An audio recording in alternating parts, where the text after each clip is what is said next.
Anisan'ny nitarika resabe ihany koa tao anatin'ny fivoriana tsy ara-potoana faharoa andrareo anivon'izay anteny mera-pirenena izay ny makasika ireo fiara tsy mataho-dalana na ny 4x4 izay tokony ho azon'ireo solombavam-bahoaka. Manana ny fomba fijeriny makasika izay ny Prime Ministre Generaly Jean Ravelonarivo.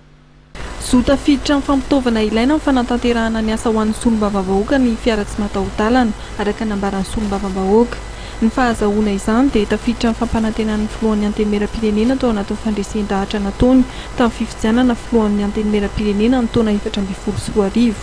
Omaly tao anatin'ny fivoriana teo amin'ny samy solombavam-bahoaka no nametrahany solombavam-bahoaka fanontaniana ary nitakian'izy ireo tamin'ny filohany ny momba azy io.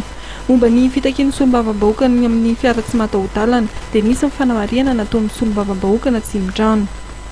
Io resaka 4x4 resahana lava io zavatra io matetika zany ny plaza ny tena milaza ny zavatra io hoe mila 4x4 ny député na tsy misy efa fampiresaka izahay dia tsy miforcer mihitsy ary zay dia tsy manao chantage resaka 4x4 zany.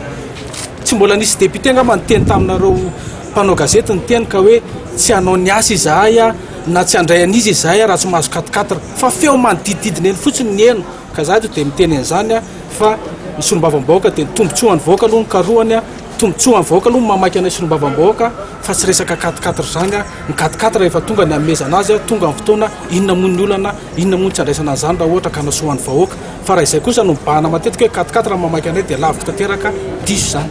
Raha ny vaovao avy any amin'ny lampantsimba zaza dia efa nisy mitety-bola mifaritana amin'ny fifidianana izany ka 12 miliara ariary ary tafiditra amin'ny teti-bolam-panjakana 2024 izany. Raha nanontaniana momba ny fiara tsy mataho-dalana ho an'ny solombavam-bahoaka ny Prime Ministre dia toy izao ny valiteny netiny. Tsy afaka miteny aminareo na mivaha na tsy mivaha ny olana fa ny zavatra tena mana valeur ny androany zany dia vitany fomba fanehoana ny programme anasan'ny gouvernemanta tao anaty miankina miaraka amin'ny programme national de développement sy ny projet d'urgence présidentielle.